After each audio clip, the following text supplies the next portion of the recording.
was basically to revive the memory of a great tragedy that befell the city on 28 September 1908 when the Musi flooded the entire north and south banks.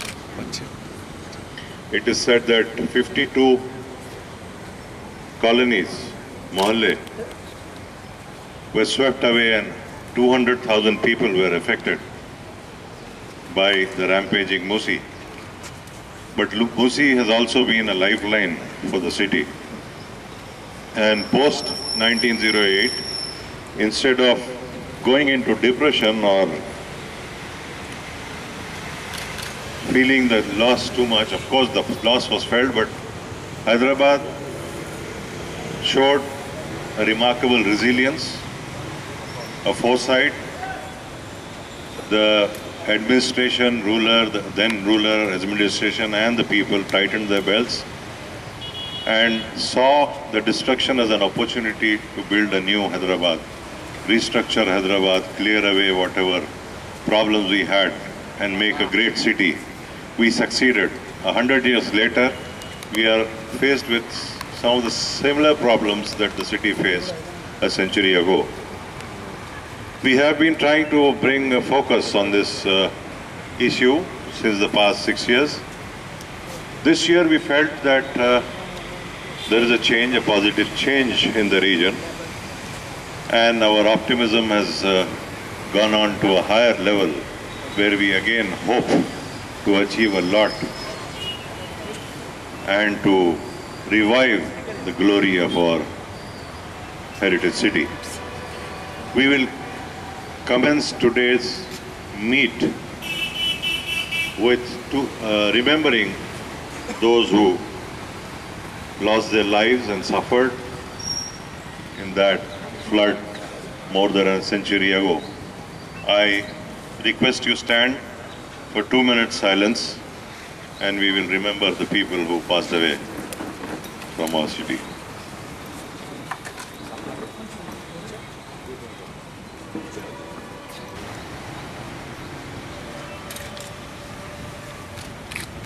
I and Mr. Veda Kumar, on behalf of Center Deccan Studies and the Forum for Better Hyderabad, welcome Mr. Somesh Kumar, IAS, the Commissioner of GHMC.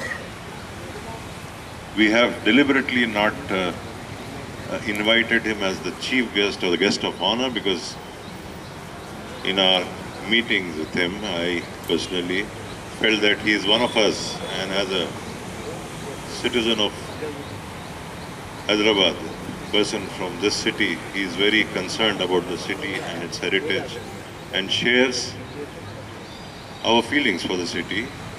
So I thought it would be only proper to invite him to be part of us, part of our annual ritual that we have started in 2008. And we are thankful, sir, for you being here. I need not tell you that we are going through a very optimistic phase now. We have, once again, great hopes for our city, as I said. And leading that, we have seen in the past weeks, especially, Mr. Somesh Kumar, who has been doing exceptional work in trying to bring the city back on its track, I would say. The details all of you know through reports that have come in the media. I thank you, sir, on behalf of the city and its people. And I hope and pray that the good work that you have started culminates in what we have long dreamed for the city. I will not take much of your time, but I will mention the 2 or 3 things that I wanted to bring to the notice of the Commissioner, and because taking this opportunity of his being here. Sir, we are sitting under a tree, the tree which has saved more than 150 lives during these floods. On the night of 27-28, intervening night, the Musi broke its bank and flooded. And last tracks were swept away, especially from this side, because even in those days, this was an unplanned area. Of course, there was an equally devastating effect on the Petla Bhuj area, and most of that tract was also wiped off, but far more damage was done on the northern bank. You have recountings of various poets, various people written. Amjad Hyderabadi has written a very detailed account of what happened. His entire family was swept away in the night. He was one of the greatest poets that Hyderabad has produced. He gives a very graphic account of what happened that night. If you permit me, because it will be proper, I will read out just a couple of stanzas of Amjad's poem, which he has called Khayamat-e-Sughra, the great doom. वो रात का सन्नाटा, वो घंघोर घटाएं, बारिश की लगातार झड़ी सर्द हवाएं, गिरना वो मकानों का, वो चीखों की सदाएं,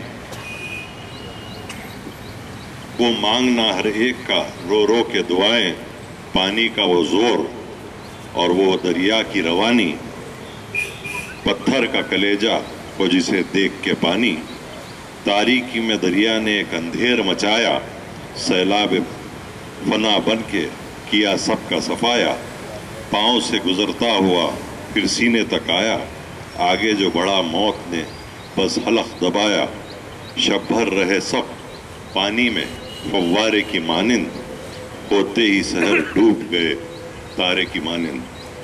Amjad lost his family, his wife, his mother, his small daughter were swept away in front of his eyes. And he says that his ordeal started at Petla Bhuj, and in the morning he found himself clinging to a tree, again a tree, remember, in what is now the Victoria Maternity. And then there are a lot of accounts which refer to this tree, which has been venerated a lot in our city's history as having saved the lives of 150 people. Now, our plea, sir, has been for the past many years, and especially for the past 6 years, that a tree which saved 150 lives needs to be recognized, needs to be protected, given some sort of, status, heritage status and protection, and the respect that it deserves. And also this park is equally historic. It predates the Osmania Hospital. It has been a public park. There is a notice which says that it is a public park which was open from 4 to 7 in the evening for the common people. And I am told by old timers of Hyderabad that it was open for the attendants and those of the patients who were well enough to come out in the evening to enjoy the greenery, to come and sit here and enjoy. So that also served a very essential purpose for the patients of Osmania General. It was a beautiful layout. As you have seen, there have been some changes which are reversible, sir. And we hope and pray that with your personal attention and intervention, we can at least restore this historic park to its original glory. हम लोग इस इमली के पेड़ के नीचे, जहाँ पे 150 लोगों को इस पेड़ ने बचाया था, मिलके वो पुराने दिनों को याद किया 1908 के बारे में, और एक सभी लोगों का बातें मैंने सुनी। और सबसे जो बड़ी बात हमने यहाँ सीखा कि हमको शहर को जो अपना पुराना हेरिटेज है उसको बचाना है, और इसके लिए गवर्नमेंट, GHMC और सभी लोगों को मिलके काम करना होगा। ये जो पेड़ है उसको बचाएंगे हम लोग, उसी की तरह हम लोग यहाँ पे जो पुराना पार्क था उसको हम दोबारा उस ग्लोरी पे लेके आएंगे, और इसके लिए एक हेरिटेज लैंडस्केपिस्ट को लगाएंगे और कोशिश करेंगे कि ये काम जल्दी हो। उसी तरह मूसी पे हम लोग ऑलरेडी काम कर रहे हैं, लेकिन अब लोगों के साथ मिला के मूसी को अच्छा करने के लिए एक यात्रा निकालेंगे और एक फेस्टिवल भी करेंगे, ताकि लोगों में अवेयरनेस हो, और जो शहर में हमारा जो काम है मूसी को बचाने का, उस पर जरूर। चार मीनार के ताल्लुक से आपने चार मीनार के लिए हमने जो पुराना जो उसमें पैदल उसके लिए जो काम हो रहा था, पेडेस्ट्राइजेशन प्रोजेक्ट बहुत दिनों से स्लो चल रहा था, अब हमने उसको बहुत स्पीडअप किया। पिछले से आज 8वां दिन है, 9वां दिन है। बहुत सारे जो बिल्डिंग थे जिनको हमको रोड वाइनिंग के लिए चाहिए था, उसको प्रॉब्लम मैंने सॉल्व कर दिया है, और जल्दी ही हम ये जो अपना पेडेस्ट्राइजेशन प्रोजेक्ट है उसको पूरी तरह से अमल में लाएंगे। पैदल राह का रास्ता बनाने से चार मीनार की क्या सेफ्टी है? नहीं, अगर हम चार मीनार में इसी तरह से गाड़ियां जाती रही तो एक तो यूनेस्को का जो हमारा हेरिटेज है वो नहीं आएगा, दूसरे वहाँ पे इतना जो पोल्यूशन होगा उससे चार मीनार को आज नहीं तो कभी खतरा होगा, तीसरा जो उसकी खूबसूरती है वो गाड़ियों के बीच में दब के रह जाती है। इसीलिए ज़रूरी है कि वो खुला हो। लोग जैसे ताजमहल के पास पहुँचते हैं, जो पूरा इलाका खुला हुआ है उसको देखते हैं, वैसे ही चार मीनार के पास भी लोगों को वॉकिंग से जाया जाए। जो अगर कोई ऐसे लोग हैं जो बुज़ुर्ग हैं उनके लिए हम जो बैटरी ऑपरेटेड कार भी लगाएंगे, जो वहाँ पे दूसरे लोग छोटे छोटे काम धंधे पे लगे हुए हैं उनको उन चीज़ों में लगाएंगे। किसी की जो आमदनी है वो कम नहीं होगी, बढ़ेगी और चार मीनार का जो दर्जा है वो और ऊंचा होगा। यही हमारी तमन्ना है। Thank you sir.